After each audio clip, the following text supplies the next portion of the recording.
Hi hello ನಮಸ್ತೆ ಎಲ್ಲರಿಗೂ S media ಚಾನಲಿನ ಮತ್ತೊಂದು ವಿಡಿಯೋಗೆ ಸ್ವಾಗತ ಸುಸ್ವಾಗತ. ಸ್ನೇಹಿತರೆ, ಎಲ್ಲರೂ ಹೇಗಿದ್ದೀರಾ? ಎಲ್ಲರೂ ಚೆನ್ನಾಗಿದ್ದೀರಾ ಅಂದ್ಕೊಂಡಿದ್ದೀನಿ. ನಾನು ಕೂಡ ತುಂಬಾ ಚೆನ್ನಾಗಿದ್ದೀನಿ. ಎಲ್ಲರೂ ಚೆನ್ನಾಗಿದ್ದೀರಾ ಅಂದ್ಕೊಂಡು ಭಾವಿಸ್ಕೊಂಡು ಇವತ್ತಿನ ಒಂದು ವಿಡಿಯೋನ ಶುರು ಮಾಡಿಬಿಡೋಣ. ಇವತ್ತಿನ ಒಂದು ವಿಡಿಯೋದಲ್ಲಿ ಗುರು ಮತ್ತು ಬುಧ ಸಂಯೋಗದಿಂದ ಸ್ನೇಹಿತರೆ ಒಟ್ಟಾಗಿ ಈ 6 ರಾಶಿಗೆ ಅದೃಷ್ಟ ಹಿಂಬಾಲಿಸುತ್ತದೆ. ಮುಟ್ಟಿದ್ದೆಲ್ಲ ಚಿನ್ನ ಅಂತಲೇ ಹೇಳ್ಬೋದು. ಫೆಬ್ರವರಿ 10ರಿಂದ ಸ್ನೇಹಿತರೆ ಮುಂದಿನ 25 ವರ್ಷದ ತನಕ ಬಹಳಷ್ಟು ಅದೃಷ್ಟವನ್ನು ನೋಡಲಿದ್ದೀರಿ. ಹಾಗಿದ್ದರೆ ಈ 6 ರಾಶಿಯವರು ಯಾರ್ಯಾರು ಏನೆಲ್ಲ ಅದೃಷ್ಟದ ಫಲಗಳನ್ನು ಗಳಿಸಲಿದ್ದೀರಿ? ಗುರುಬಲ ಇದೆಯಾ ಅಥವಾ ವ್ಯಾಪಾರ ವ್ಯವಹಾರದಲ್ಲಿ ಅಭಿವೃದ್ಧಿಯನ್ನು ನೋಡಲಿದ್ದೀರಿ? ಯಾವುದರ ಬಗ್ಗೆ ಎಚ್ಚರಿಕೆ ವಹಿಸಬೇಕು ಅನ್ನೋದನ್ನ ಒಟ್ಟಾರೆಯಾಗಿ ತಿಳಿಸ್ಕೊಡ್ತೀನಿ. ಇದನ್ನೆಲ್ಲ ಕಂಪ್ಲೀಟಾಗಿ ತಿಳ್ಕೊಬೇಕು ಅಂದರೆ ಎಲ್ಲೂ ಕೂಡ ವಿಡಿಯೋನ ಸ್ಕಿಪ್ ಮಾಡಬಾರ್ದು. ವಿಡಿಯೋನ ಕಟ್ ಮಾಡಿ ಓಡಿಸ್ಕೊಂಡು ನೋಡಿದ್ರೆ ಫುಲ್ ಇನ್ಫಾರ್ಮೇಷನ್ ಅರ್ಥ ಆಗಲ್ಲ. ಸೊ ಹಾಗಾಗಿ ಎಲ್ಲ ವಿಡಿಯೋದಲ್ಲೂ ತಿಳಿಸ್ತಾ ಇರ್ತೀನಿ. ಮೊದಲಿಂದ ಕೊನೆ ತನಕ ವಿಡಿಯೋನ ವಾಚ್ ಮಾಡಿ. ವಿಡಿಯೋದಲ್ಲಿ ಒಳ್ಳೆಯ ಮಾಹಿತಿ ಸಿಕ್ಕಿದ್ದಲ್ಲಿ ತಪ್ಪದೆ ವಿಡಿಯೋಗೊಂದು ಲೈಕ್ ಕೊಟ್ಟು, ಇನ್ನೂ ನನ್ನ ಚಾನಲ್ನ ಸಬ್ಸ್ಕ್ರೈಬ್ ಮಾಡ್ಕೊಳ್ಳೋದನ್ನೇ ನೋಡ್ತಿದ್ರೆ ಎಸ್ ಮೀಡಿಯಾಗೆ ಸಬ್ಸ್ಕ್ರೈಬ್ ಆಗಿ ನಿಮ್ಮ ಅಭಿಪ್ರಾಯಗಳನ್ನು ಕಮೆಂಟ್ ಬಾಕ್ಸಲ್ಲಿ ತಿಳಿಸಿ. ಯಾರೆಲ್ಲ ಸಬ್ಸ್ಕ್ರೈಬ್ ಮಾಡಿಕೊಂಡು ಪ್ರತಿನಿತ್ಯ ವಿಡಿಯೋ ವಾಚ್ ಮಾಡ್ತಿದ್ದೀರಾ ಅಂಥವರಿಗೆ ಥ್ಯಾಂಕ್ ಯು ಸೋ ಮಚ್ ಅಂತ ಹೇಳ್ತಾ ವಿಡಿಯೋದ ಕಡೆ ಗಮನ ಕೊಟ್ಬಿಡೋಣ. ಹೌದು ಸ್ನೇಹಿತರೆ, ವೈದಿಕ ಪಂಚಾಂಗದ ಪ್ರಕಾರ ಫೆಬ್ರವರಿ 10ರಿಂದ ಮುಂದಿನ 25 ವರ್ಷದ ತನಕ ವ್ಯಾಪಾರ ವ್ಯವಹಾರದಲ್ಲಿ ಅಭಿವೃದ್ಧಿಯನ್ನು ನೋಡಲಿದ್ದೀರಿ. ದೈವ ಬಲ ಅಂತಲೇ ಹೇಳಬಹುದು ಸ್ನೇಹಿತರೆ. ಬುಧ ಮತ್ತು ಗುರುವಿನ ಸಂಯೋಗವು ನವಪಂಚಮ ರಾಜಯೋಗವನ್ನು ಸೃಷ್ಟಿಸುತ್ತದೆ. ಇದರಿಂದ ಈ 6 ರಾಶಿಯವರ ಅದೃಷ್ಟ ಕುಲಾಯಿಸಲಿದೆ. ಜಾಕ್ಪಾಟ್ ಅಂತಲೇ ಹೇಳಬಹುದು. ಪ್ರಗತಿಯನ್ನು ನೀಡುವಂತಹ ಗುರು ಹಾಗೂ ಬುದ್ಧಿವಂತಿಕೆಯನ್ನು ನೀಡುವಂತಹ ಬುಧನ ಸಂಯೋಗದಿಂದ ರೂಪುಗೊಳ್ಳುವಂತಹ ನವಪಂಚಮ ರಾಜಯೋಗದಿಂದ ಕೆಲವು ರಾಶಿಯವರ ಅದೃಷ್ಟ ಬದಲಾಗುತ್ತದೆ.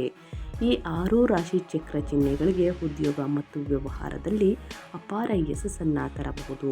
ಹಾಗಿದ್ದರೆ ಆ ಲಕ್ಕಿ ರಾಶಿಗಳು ಯಾವ್ಯಾವುದು ಎಂಬುದನ್ನು ಸಂಪೂರ್ಣವಾಗಿ ತಿಳಿಯಲು ಎಲ್ಲೂ ಕೂಡ ವಿಡಿಯೋನ ಸ್ಕಿಪ್ ಮಾಡ್ತಾನೆ ಮೊದಲಿಂದ ಕೊನೆ ತನಕ ವಿಡಿಯೋನ ಸಂಪೂರ್ಣವಾಗಿ ವಾಚ್ ಮಾಡಿ. ಈ ಅದೃಷ್ಟ ರಾಶಿ ನಿಮ್ಮದಾಗಿದ್ದರೆ ಅಥವಾ ನಿಮ್ಮ ಕುಟುಂಬದಲ್ಲಿ ನಿಮ್ಮ ಸ್ನೇಹಿತರಲ್ಲಿ ಯಾರಾದರೂ ಆಗಿದ್ದರೆ ತಪ್ಪದೆ ಅವರಿಗೆ ವಿಡಿಯೋವನ್ನು ಶೇರ್ ಮಾಡಿ. ನಿಮ್ಮ ಕಡೆಯಿಂದ ಅದೃಷ್ಟ ಭವಿಷ್ಯವನ್ನು ತಿಳ್ಕೊಂಡಂಗಾಗುತ್ತದೆ. ವಿಡಿಯೋಗೆ ಲೈಕ್ ಮಾಡಿ ಅಂತ ಹೇಳ್ತಾ ವಿಡಿಯೋದ ಕಡೆ ಗಮನ ಕೊಡ್ತಾ ಹೋಗೋಣ. ವೈದಿಕ ಜ್ಯೋತಿಷ್ಯ ಶಾಸ್ತ್ರದಲ್ಲಿ ಗುರುವನ್ನು ಅತ್ಯಂತ ಪ್ರಭಾವಶಾಲಿ ಮತ್ತು ಶುಭ ಗ್ರಹಗಳಲ್ಲಿ ಒಂದೆಂದು ಪರಿಗಣಿಸಲಾಗುತ್ತದೆ. ಗುರುವು ಸಾಮಾನ್ಯವಾಗಿ ಒಂದು ರಾಶಿ ಚಕ್ರ ಚಿಹ್ನೆಯಿಂದ ಸರಿಸುಮಾರು 1 ವರ್ಷದವರೆಗೆ ಸಾಗುತ್ತಾರೆ. ಆದರೆ ಪ್ರಸ್ತುತ ಅದು ವೇಗವಾಗಿ ಚಲಿಸುತ್ತಿರುವ ಪರಿಣಾಮವಾಗಿ ಗುರುವು 2026ರಲ್ಲಿ 6 ರಾಶಿ ಚಕ್ರ ಚಿಹ್ನೆಗಳನ್ನು ಬದಲಾಯಿಸುತ್ತಾನೆ. ಪ್ರಸ್ತುತ ಗುರು ಮಿಥುನ ರಾಶಿಯಲ್ಲಿ ಇದ್ದು ಸ್ನೇಹಿತರೆ 2026 ಜೂನ್ 2ರವರೆಗೆ ಅಲ್ಲೇ ಇರಲಿದ್ದಾರೆ. ಈ ಅವಧಿಯಲ್ಲಿ ಅದರ ಸ್ಥಾನ, ಅದರ ಸಂಯೋಗ, ಅಂಶ ಮತ್ತು ಇತರ ಗ್ರಹಗಳೊಂದಿಗೆ ಕೋನೀಯ ಸಂಬಂಧವು ಹಲವಾರು ಶುಭ ಮತ್ತು ಅಶುಭ ಯೋಗಗಳನ್ನು 25 ವರ್ಷದ ತನಕ ಸೃಷ್ಟಿಸುತ್ತದೆ ಸ್ನೇಹಿತರೆ. ಅದೃಷ್ಟ ಗ್ರಹವಾದ ಗುರು ಮತ್ತು ಬುಧನ ಸಂಯೋಗವು ನವಪಂಚಮ ರಾಜಯೋಗವನ್ನು ಸೃಷ್ಟಿಸುತ್ತದೆ. ಈ ಯೋಗವನ್ನು ಜ್ಯೋತಿಷ್ಯದಲ್ಲಿ ಅತ್ಯಂತ ಶುಭವೆಂದು ಪರಿಗಣಿಸಲಾಗುತ್ತದೆ ಮತ್ತು ಇದರ ಪರಿಣಾಮಗಳು ಎಲ್ಲ 12 ರಾಶಿ ಚಕ್ರ ಚಿಹ್ನೆಗಳಲ್ಲಿ ಒಂದಲ್ಲ ಒಂದು ರೂಪದಲ್ಲಿ ಸ್ನೇಹಿತರೆ ಪ್ರಭಾವವನ್ನು ಬೀರುತ್ತದೆ. ಜ್ಯೋತಿಷ್ಯದ ಪ್ರಕಾರ ಫೆಬ್ರವರಿ 10ರಂದು ಬೆಳಗಿನ ಜಾವ 2:59ಕ್ಕೆ ಸ್ನೇಹಿತರೆ ಗುರು ಮತ್ತು ಬುಧ ಪರಸ್ಪರ 120 ಡಿಗ್ರಿಗಳಲ್ಲಿ ಇದ್ದು ಇದು ನವಪಂಚಮ ರಾಜಯೋಗವನ್ನು ಸೃಷ್ಟಿಸುತ್ತದೆ. ಅದೇ ರೀತಿ ಈ ಅವಧಿಯಲ್ಲಿ ಗುರು ಮತ್ತು ಮಿಥುನ ರಾಶಿಯಲ್ಲಿ ಮತ್ತು ಬುಧ ಕುಂಭ ರಾಶಿಯಲ್ಲಿ ಸ್ನೇಹಿತರೆ ಹೆಚ್ಚು ಪರಿಣಾಮಕಾರಿಯಾಗಿ ರಾಜಯೋಗವನ್ನು ಸೃಷ್ಟಿಸುತ್ತದೆ. ಮೇಷ ಮತ್ತು ಕುಂಭ ರಾಶಿಯ ಮೇಲೆ ಹೆಚ್ಚು ಸಕಾರಾತ್ಮಕ ಪರಿಣಾಮವನ್ನು ಬೀರುತ್ತದೆ. ನಕಾರಾತ್ಮಕ ಪರಿಣಾಮವನ್ನು ಕಡಿಮೆ ಮಾಡಿ ಸಕಾರಾತ್ಮಕ ಪರಿಣಾಮವನ್ನು ಹೆಚ್ಚಿಸಲಿದೆ ಅಂತಲೇ ಹೇಳ್ಬೋದು ಮೇಷ ಮತ್ತು ಕುಂಭ ರಾಶಿಯ ಮೇಲೆ. ವೃತ್ತಿ, ಸಂಪತ್ತು, ಶಿಕ್ಷಣ ಮತ್ತು ಗೌರವ ಕ್ಷೇತ್ರಗಳಲ್ಲಿ ಸಕಾರಾತ್ಮಕ ಪರಿಣಾಮಗಳನ್ನು ಅನುಭವಿಸುವಂತಹ ಸಾಧ್ಯತೆ ಇದೆ.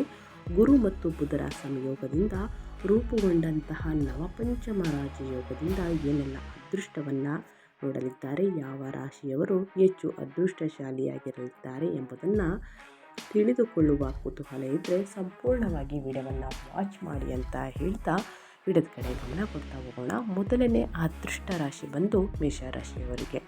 ಮೇಷರಾಶಿಯವರಿಗೆ ಬುಧ ಮತ್ತು ಗುರುವಿನ ಸಂಯೋಗದಿಂದ ರೂಪುಗೊಂಡಂತಹ ನವಪಂಚಮ ರಾಜಯೋಗವು ಅನೇಕ ಕ್ಷೇತ್ರಗಳಲ್ಲಿ ಪ್ರಯೋಜನಗಳನ್ನು ತರಬಹುದು. ಬುಧವು ನಿಮ್ಮ ಸಂಚಾರ ಜಾತಕದ 11ನೇ ಮನೆಯಲ್ಲಿ ಇರುತ್ತದೆ ಮತ್ತು ಗುರುವು 3ನೇ ಮನೆಯಲ್ಲಿ ಇರುತ್ತಾರೆ. ಈ ಗ್ರಹಗಳ ಸ್ಥಾನವು ಲಾಭಕ್ಕಾಗಿ ಹೊಸ ಅವಕಾಶಗಳನ್ನು ನೀಡಬಹುದು. ಒಂದು ಪ್ರಮುಖ ನಿರ್ಧಾರವು ಸಕಾರಾತ್ಮಕ ಫಲಿತಾಂಶಗಳನ್ನು ನೀಡುವಂತಹ ಸಾಧ್ಯತೆ ಇದೆ. ಸಂತೋಷವು ನಿಮ್ಮ ಜೀವನದಲ್ಲಿ ಪ್ರವೇಶಿಸಬಹುದು ಮತ್ತು ನಿಮ್ಮ ಕುಟುಂಬದೊಂದಿಗೆ ಗುಣಮಟ್ಟದ ಸಮಯವನ್ನು ನೀವು ಕಳೆಯಬಹುದು. ಆಸ್ತಿ ಅಥವಾ ರಾಜಕೀಯ ವಿಷಯವು ದೀರ್ಘಕಾಲದವರೆಗೆ ಬಾಕಿ ಉಳಿದಿದ್ದರೆ ಅದು ಪರಿಹಾರವಾಗುವಂತಹ ಲಕ್ಷಣಗಳು ಕಂಡುಬರುತ್ತವೆ.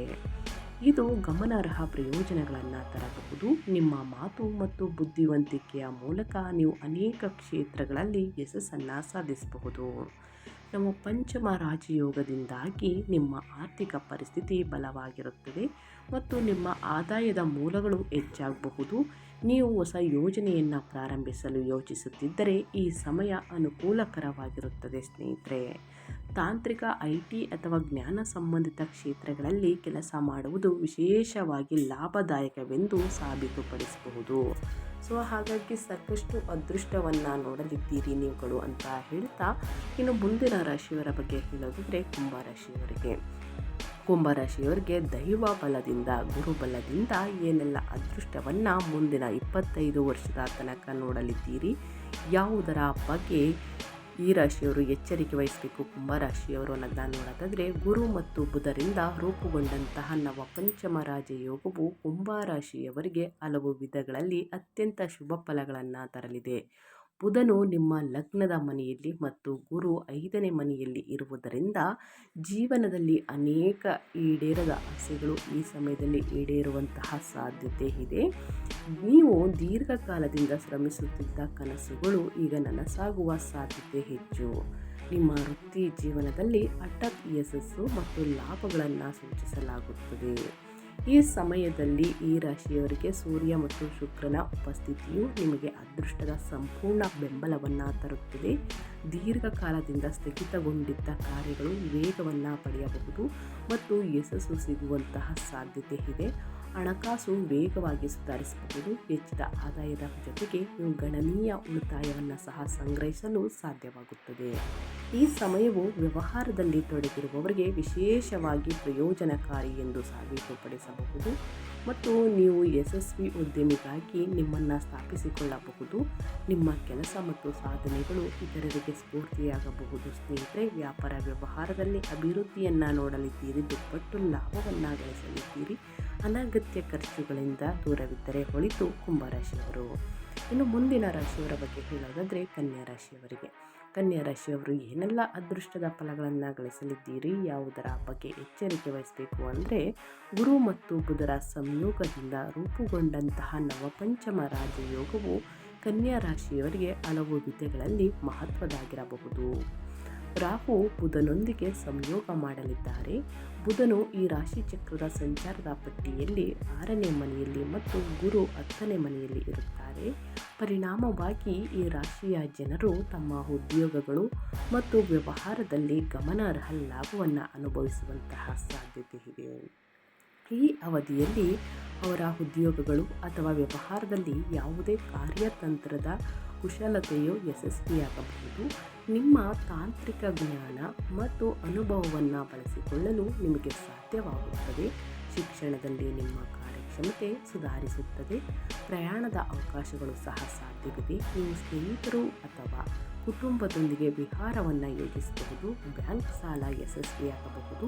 ನಿಮ್ಮ ಪ್ರಯತ್ನಗಳು ಫಲ ನೀಡಬಹುದು. ಸ್ನೇಹಿತರೆ, ಶುಭ ಫಲ ನೀಡಬಹುದು. ನಿಮ್ಮ ಪ್ರೇಮ ಜೀವನದಲ್ಲಿ ಸಮಯ ಅನುಕೂಲಕರವಾಗಿರುತ್ತದೆ ಅಂತಲೇ ಹೇಳ್ಬೋದು. ಕನ್ಯಾ ರಾಶಿಯವರಿಗೆ ಸಣ್ಣ ಪುಟ್ಟ ಭಿನ್ನಾಭಿಪ್ರಾಯಗಳು ಉಂಟಾಗಬಹುದು, ಆದರೆ ನಿಮ್ಮ ಸಂಬಂಧಗಳಲ್ಲಿ ಪ್ರೀತಿ ಬೆಳೆಯುತ್ತದೆ. ಆರೋಗ್ಯವು ಕೂಡ ಉತ್ತಮವಾಗಿರುತ್ತದೆ. ವೈವಾಹಿಕ ಜೀವನವು ಸಂತೋಷಮಯವಾಗಿರುತ್ತದೆ ಅಂತಲೇ ಹೇಳ್ಬೋದು. ಕನ್ಯಾ ರಾಶಿಯವರಿಗೆ ಗುರು ಮತ್ತು ಬುಧರ ಸಂಯೋಗದಿಂದ ನಮ್ಮ ಪಂಚಮ ರಾಜಯೋಗದಿಂದ ಏನೆಲ್ಲ ಅದೃಷ್ಟವನ್ನು ಕನ್ಯಾ ರಾಶಿಯವರು ಗಳಿಸಲಿದ್ದೀರಿ ಅನ್ನೋದನ್ನ ಒಟ್ಟಾರೆಯಾಗಿ ತಿಳಿಸ್ಕೊಟ್ಟಿತ್ತು. ಇನ್ನು ಮುಂದಿನ ರಾಶಿಯವರ ಬಗ್ಗೆ ಹೇಳೋದಾದರೆ ತುಲಾರಾಶಿಯವರಿಗೆ ಫೆಬ್ರವರಿ 10ನೇ ತಾರೀಕು ಸ್ನೇಹಿತರೆ, ಬುಧ ಮತ್ತು ಗುರುವಿನ ಸಂಯೋಗದಿಂದ ರೂಪುಗೊಂಡಂತಹ ನವಪಂಚಮ ರಾಜಯೋಗವು ಅನೇಕ ಕ್ಷೇತ್ರಗಳಲ್ಲಿ ಪ್ರಯೋಜನಗಳನ್ನು ತರಬಹುದು. ಬುಧವು ನಿಮ್ಮ ಸಂಚಾರದ ಜಾತಕದ 5ನೇ ಮನೆಯಲ್ಲಿ ಇರುತ್ತಾರೆ ಮತ್ತು ಗುರುವು 9ನೇ ಮನೆಯಲ್ಲಿ ಇರುತ್ತಾರೆ. ಈ ಗ್ರಹಗಳ ಸ್ಥಾನವು ಸ್ನೇಹಿತರೆ ಲಾಭಕ್ಕಾಗಿ ಹೊಸ ಅವಕಾಶಗಳನ್ನು ನೀಡಬಹುದು. ಒಂದು ಪ್ರಮುಖ ನಿರ್ಧಾರವನ್ನು ತೆಗೆದುಕೊಳ್ಳುವಂತಹ ಸಕಾರಾತ್ಮಕ ಫಲಿತಾಂಶಗಳನ್ನು ನೀಡುವಂತಹ ಸಾಧ್ಯತೆ ಇದೆ. ಸಂತೋಷದ ಜೀವನವನ್ನು ಪ್ರವೇಶಿಸಬಹುದು. ಸ್ನೇಹಿತರೆ, ತುಲಾರಾಶಿಯವರು ಸಾಕಷ್ಟು ಅದೃಷ್ಟದ ಫಲಗಳನ್ನು ಗಳಿಸಲಿದ್ದೀರಿ. ರಾಹುವಿನ ಪ್ರಭಾವವು ಸ್ನೇಹಿತರೆ ನಿಮ್ಮ ಜೀವನದಲ್ಲಿ ಸ್ವಲ್ಪ ಕಡಿಮೆಯಾಗಲಿದೆ ಅಂತಲೇ ಹೇಳ್ಬೋದು. ಗುರುಬಲ ಮತ್ತು ಶನಿ ಬಲ ಇರುವುದರಿಂದ ಸಾಕಷ್ಟು ಅದೃಷ್ಟವನ್ನು ನೋಡಲಿದ್ದೀರಿ. ಇನ್ನು ತುಲಾರಾಶಿಯವರಿಗೆ ಸ್ನೇಹಿತರೆ, ಲಕ್ಷ್ಮೀನಾರಾಯಣ ಯೋಗ ಕೂಡ ಶುಭ ಸುದ್ದಿಗಳನ್ನು ನೀಡುವುದು. ಬುಧ ಮತ್ತು ಗುರುವಿನ ಸಂಯೋಗದಿಂದ ಹಲವು ಲಾಭಗಳು ದೊರೆಯುತ್ತವೆ. ಅಲ್ಲದೆ ತುಲಾರಾಶಿಯವರ ಅದೃಷ್ಟ ಒಳೆಯಲಿದೆ. ವ್ಯವಹಾರದಲ್ಲಿ ಉತ್ತಮ ಯಶಸ್ಸು ಮತ್ತು ಪ್ರಗತಿಯನ್ನು ನೀವು ಕಾಣಲಿದ್ದೀರಿ. ಬ್ಯಾಂಕ್ ಬ್ಯಾಲೆನ್ಸ್ ಹೆಚ್ಚಾಗಲಿದೆ. ನೀವು ಈಗಾಗಲೇ ಮಾಡಿರುವಂತಹ ಹೂಡಿಕೆಗಳಿಂದ 2 ಪಟ್ಟು ಲಾಭವನ್ನು ಪಡೆಯುತ್ತೀರಿ. ನೀವು ಶುಭ ಕಾರ್ಯಕ್ರಮಗಳಲ್ಲಿ ಹೆಚ್ಚಾಗಿ ಭಾಗವಹಿಸುವುದರಿಂದ ನಿಮ್ಮ ಹುದ್ದೆಗಳನ್ನು ವಿಸ್ತರಿಸಬಹುದು. ವಿದ್ಯಾರ್ಥಿಗಳು ಸ್ಪರ್ಧಾತ್ಮಕ ಪರೀಕ್ಷೆಗಳಲ್ಲಿ ಅತ್ಯುತ್ತಮ ಅಂಕಗಳನ್ನು ಗಳಿಸುವರು.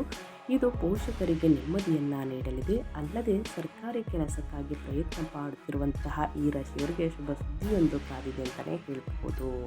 ತುಲಾರಾಶಿಯವರು ಏನೆಲ್ಲ ಅದೃಷ್ಟದ ಫಲಗಳನ್ನು ಗಳಿಸಲಿದ್ದೀರಿ ಅನ್ನೋದನ್ನ ಸಂಪೂರ್ಣವಾಗಿ ತಿಳಿಸ್ಕೊಟ್ಟಾಯಿತು ಸ್ನೇಹಿತರೆ. ಇನ್ನು ಮುಂದಿನ ರಾಶಿಯವರ ಬಗ್ಗೆ ಹೇಳೋದಾದರೆ ವೃಷಭ ರಾಶಿಯವರಿಗೆ ಫೆಬ್ರವರಿ 10ನೇ ತಾರೀಕಿಂದ ಮುಂದಿನ 25 ವರ್ಷದ ತನಕ ದೈವ ಬಲ ಅಂತಲೇ ಹೇಳ್ಬೋದು. ಗುರುಬಲದಿಂದ ಸ್ನೇಹಿತರೆ ಸಾಕಷ್ಟು ಅದೃಷ್ಟವನ್ನು ವೃಷಭ ರಾಶಿಯವರು ನೋಡಲಿದ್ದೀರಿ. ಬುಧ ಮತ್ತು ಗುರುವಿನ ಸಂಯೋಗದಿಂದ ನವಪಂಚಮ ರಾಜಯೋಗವು ಕೂಡ ಸ್ನೇಹಿತರೆ ಸೃಷ್ಟಿಯಾಗಲಿದೆ. ಬುಧ ನಿಮ್ಮ ಸಂಚಾರದ ಪಟ್ಟಿಯಲ್ಲಿ ಸ್ನೇಹಿತರೆ 11ನೇ ಮನೆಯಲ್ಲಿ ಸಂಚರಿಸಲಿದ್ದಾರೆ.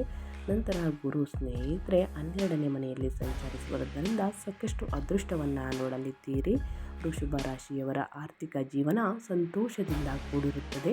ಬುಧ ಮತ್ತು ಶುಕ್ರರ ಸಂಯೋಗವು ಈ ರಾಶಿಯವರಿಗೆ ಅದೃಷ್ಟದ ಬಾಗಿಲನ್ನು ತೆರೆಯಲಿದೆ. ಇದರಿಂದಾಗಿ ನೀವು ಹಠಾತ್ ಆರ್ಥಿಕ ಲಾಭಗಳನ್ನು ಪಡೆಯುತ್ತೀರಿ. ಮಾತಿನ ಮೂಲಕ ಅನೇಕ ಪ್ರಮುಖ ಕಾರ್ಯಗಳನ್ನು ಪೂರ್ಣಗೊಳಿಸುವಿರಿ. ನಿಮ್ಮ ಮಾತು ಇತರರನ್ನು ಆಕರ್ಷಿಸುವುದು. ಅಲ್ಲದೆ ಕೆಲಸದಲ್ಲಿ ನಿಮ್ಮ ಆತ್ಮವಿಶ್ವಾಸ ಹೆಚ್ಚಾಗಲಿದೆ. ನೀವು ಜೀವನದಲ್ಲಿ ಉತ್ತಮ ವೃತ್ತಿ ಪ್ರಗತಿಯನ್ನು ಕಾಣಲಿದ್ದೀರಿ. ಸಂಬಂಧಗಳ ವಿಷಯದಲ್ಲಿ ಇದು ಆನಂದಕರ ಗಳಿಕೆ.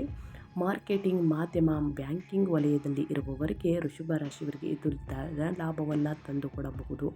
ಸಂಪತ್ತು ವೃದ್ಧಿಯಾಗಲಿದೆ ಅಂತಲೇ ಹೇಳಬಹುದು. ಇನ್ನು ಬುಧ ಮತ್ತು ಗುರುವಿನ ಸಂಯೋಗವು ಉತ್ತಮ ಫಲಿತಾಂಶಗಳನ್ನು ನೀಡುತ್ತದೆ ವೃಷಭ ರಾಶಿಯವರಿಗೆ. ಯಾಕಂದರೆ ಈ ಸಂಯೋಗವು ವೃತ್ತಿಪರವಾಗಿ ಲಾಭದಾಯಕವಾಗಿರುತ್ತದೆ. ಉದ್ಯಮಿಗಳು ಅನಿರೀಕ್ಷಿತ ಲಾಭವನ್ನು ತರುವಂತಹ ಹೊಸ ಒಪ್ಪಂದಗಳನ್ನು ಪಡೆಯಬಹುದು. ವಿದೇಶ ಪ್ರವಾಸಗಳು ಉತ್ತಮ ಲಾಭವನ್ನು ತಂದುಕೊಡುವ ಪರ್ವಕಾಲ. ಕೆಲವರಿಗೆ ವಿದೇಶ ಪ್ರಯಾಣಕ್ಕೂ ಕೂಡ ಅವಕಾಶಗಳು ಸಿಗಬಹುದು. ಕೆಲಸ ಮಾಡುವವರಿಗೆ ಬಡ್ತಿಯ ಸಾಧ್ಯತೆಗಳಿವೆ. ಕೆಲವರಿಗೆ ತಮ್ಮ ಅಪೇಕ್ಷಿತ ಸ್ಥಳಕ್ಕೆ ವರ್ಗಾವಣೆಯಾಗುವಂಥ ಅವಕಾಶಗಳು ಸಿಗಬಹುದು. ಸ್ನೇಹಿತರೆ, ನಾನು ನಿಮಗೆ ತಿಳಿಸ್ಕೊಡ್ತಿರೋ ಕಾರಣ ಸ್ವಲ್ಪ ವಾಯ್ಸ್ ಹೋಗಿದೆ. ಅಲ್ಲದೆ ವೃಷಭ ರಾಶಿಯವರು ತುಂಬ ಶಿಸ್ತುಬದ್ಧರು. ಗುರಿಗಳನ್ನು ಸಾಧಿಸಲು ಚೆನ್ನಾಗಿ ಯೋಚಿಸುತ್ತಾರೆ. ತಮ್ಮ ಗುರಿಗಳನ್ನು ಸಾಧಿಸುವುದಕ್ಕಿಂತ ಶಿಸ್ತುಬದ್ಧ ರೀತಿಯಲ್ಲಿ ಸಾಧಿಸುವ ಬಗ್ಗೆ ಹೆಚ್ಚು ಕಾಳಜಿ ವಹಿಸುತ್ತಾರೆ. ಹೀಗಾಗಿ ಇವರ ದಾರಿ ಎಂದಿಗೂ ತಪ್ಪುವ ಮಾತೇ ಇಲ್ಲ ಅಂತಲೇ ಹೇಳ್ಬೋದು ವೃಷಭ ರಾಶಿಯವರಿಗೆ. ಇನ್ನು ಮುಂದಿನ ರಾಶಿಯವರ ಬಗ್ಗೆ ಹೇಳೋದಾದರೆ ಸ್ನೇಹಿತರೆ, ಮುಂದಿನ ರಾಶಿ ಬಂದು ಮಕರ ರಾಶಿಯವರಿಗೆ ಬುಧ ಮತ್ತು ಗುರುವಿನ ಸಂಯೋಗದಿಂದ ಸಾಕಷ್ಟು ಅದೃಷ್ಟವನ್ನು ನೋಡಲಿದ್ದೀರಿ. ನವಪಂಚಮ ರಾಜಯೋಗವು ನಿಮ್ಮ 9ನೇ ಮನೆಯಲ್ಲಿ ಸ್ನೇಹಿತರೆ ಸೃಷ್ಟಿಯಾಗುವುದರಿಂದ ಸಾಕಷ್ಟು ಅದ್ಭುತ ಸಮಯವಿದು ಅಂತಲೇ ಹೇಳ್ಬೋದು. ಉದ್ಯಮಿಗಳಿಗೆ ಉತ್ತಮ ಲಾಭ ತರುವಂತಹ ಹೊಸ ಒಪ್ಪಂದಗಳು ದೊರೆಯುತ್ತವೆ. ಕೆಲಸ ಮಾಡುವವರಿಗೆ ಬಡ್ತಿ ಮತ್ತು ಸಂಬಳ ಹೆಚ್ಚಳದ ಸಾಧ್ಯತೆಗಳಿವೆ. ಪಿತ್ರಾರ್ಜಿತ ಆಸ್ತಿಗಳಿಂದ ಅನಿರೀಕ್ಷಿತ ಲಾಭಗಳು ಕಂಡುಬರುತ್ತವೆ. ಸಿಲುಕಿಕೊಂಡಿರುವ ಹಣ ಕೈಗೆ ಬರಬಹುದು ಸ್ನೇಹಿತರೆ. ದೀರ್ಘಾವಧಿಯ ಹಣದ ಸಮಸ್ಯೆಗಳು ಕೊನೆಗೊಳ್ಳುತ್ತವೆ. ಇದರಿಂದಾಗಿ ಸಂಬಂಧಗಳಲ್ಲಿನ ಸಮಸ್ಯೆಗಳು ಬಗೆಹರಿಯಬಹುದು. ಮತ್ತು ಸಂಬಂಧಗಳು ಸುಧಾರಿಸುತ್ತವೆ. ಅದೃಷ್ಟದ ಸಂಪೂರ್ಣ ಬೆಂಬಲವನ್ನು ನೀವು ಪಡೆಯುತ್ತೀರಿ. ಹಲವು ಮೂಲಗಳಿಂದ ಹಣ ಹುಡುಕಿಕೊಂಡು ಬರಲಿದೆ. ದೀರ್ಘಕಾಲದಿಂದ ಸಿಲುಕಿರುವಂಥ ಹಣ ಕೈಗೆ ಬರಬಹುದು. ನಿಮ್ಮ ಕೈಯಲ್ಲಿ ಹಣ ಸಂಗ್ರಹವಾಗುತ್ತದೆ. ಸಣ್ಣ ಪ್ರಯತ್ನಗಳಿಂದಲೂ ಕೂಡ ನೀವು ಉತ್ತಮ ಯಶಸ್ಸನ್ನು ಸಾಧಿಸುವಿರಿ. ಹೊಸ ಆದಾಯದ ಮೂಲಗಳನ್ನು ಸೃಷ್ಟಿಸಲು ಅವಕಾಶಗಳು ಕಂಡುಬರಲಿದೆ ಅಂತಲೇ ಹೇಳಬಹುದು. ತುಂಬ ಶಿಸ್ತುಬದ್ಧ ಗುರಿಗಳನ್ನು ಸಾಧಿಸಲು ಚೆನ್ನಾಗಿ ಯೋಚಿಸುತ್ತೀರಿ. ಮಕರ ರಾಶಿಯವರು ತಮ್ಮ ಗುರಿಗಳನ್ನು ಸಾಧಿಸುವುದಕ್ಕಿಂತ ಶಿಸ್ತುಬದ್ಧ ರೀತಿಯಲ್ಲಿ ಸಾಧಿಸುವ ಬಗ್ಗೆ ಹೆಚ್ಚು ಕಾಳಜಿ ವಹಿಸ್ತೀರಾ ಅಂತಲೇ ಹೇಳ್ಬೋದು. ಏನೆಲ್ಲ ಅದೃಷ್ಟವನ್ನು ಈ 6 ರಾಶಿಯವರು ನೋಡಲಿದ್ದೀರಿ ಅನ್ನೋದನ್ನ ಒಟ್ಟಾರೆಯಾಗಿ ತಿಳಿಸ್ಕೊಟ್ಟಿದ್ದೀನಿ. ಆದಷ್ಟು ನಿಮ್ಮ ಕೈಯಲ್ಲಾದಷ್ಟು ಸ್ನೇಹಿತರೆ ಬಡವರಿಗೆ ಸಹಾಯ ಮಾಡಿ, ನಿರ್ಗತಿಕರಿಗೆ ಸಹಾಯ ಮಾಡುವುದು ಉತ್ತಮ. ಇದರಿಂದ ಮತ್ತಷ್ಟು ಅಭಿವೃದ್ಧಿಯನ್ನು ನಿಮ್ಮ ಜೀವನದಲ್ಲಿ ಖಂಡಿತವಾಗಿಯೂ ನೋಡಲಿದ್ದೀರಿ. ಗುರುಬಲದಿಂದ ವ್ಯಾಪಾರ ವ್ಯವಹಾರದಲ್ಲಿ ಲಾಭ ಇರಲಿ, ಜೊತೆಗೆ ಸಂಪತ್ತು ಅಭಿವೃದ್ಧಿಯಾಗಲಿ ಈ 6 ರಾಶಿಯವರಿಗೆ ಅಂತ ಹೇಳ್ತಾ ನಾನು ವಿಡಿಯೋನ ಎಂಡ್ ಮಾಡ್ತಾ ಇದ್ದೀನಿ. ಇವತ್ತಿನ ಒಂದು ವಿಡಿಯೋದಲ್ಲಿ ಸಂಪೂರ್ಣ ಮಾಹಿತಿ ಸಿಕ್ಕಿದರೆ, ಈ ವಿಡಿಯೋ ಯೂಸ್ಫುಲ್ ಅನಿಸಿದರೆ ದಯವಿಟ್ಟು ವಿಡಿಯೋಗೆ ಲೈಕ್ ಮಾಡಿ. ಇನ್ನೂ ಕಮೆಂಟ್ ಮಾಡಿಲ್ಲ ಅಂದರೆ ನಿಮ್ಮ ಅಭಿಪ್ರಾಯವನ್ನು ಕಮೆಂಟ್ ಬಾಕ್ಸಲ್ಲಿ ತಿಳಿಸಿ. ನಿಮಗೂ ಮತ್ತು ನಿಮ್ಮ ಕುಟುಂಬಕ್ಕೆ ತುಂಬಾ ಒಳ್ಳೆಯದಾಗಲಿ ಸ್ನೇಹಿತರೆ. ಎಸ್ಪೇಸ್ ಮೀಡಿಯಾಗೆ ಸಬ್ಸ್ಕ್ರೈಬ್ ಆಗಿ ಅಂತ ಹೇಳ್ತಾ ಮತ್ತೊಂದು ವಿಡಿಯೋ ಜೊತೆ ಮತ್ತೊಂದು ಹೊಸ ಅಪ್ಡೇಟಲ್ಲಿ ಸಿಗ್ತೀನಿ. Thank you for watching.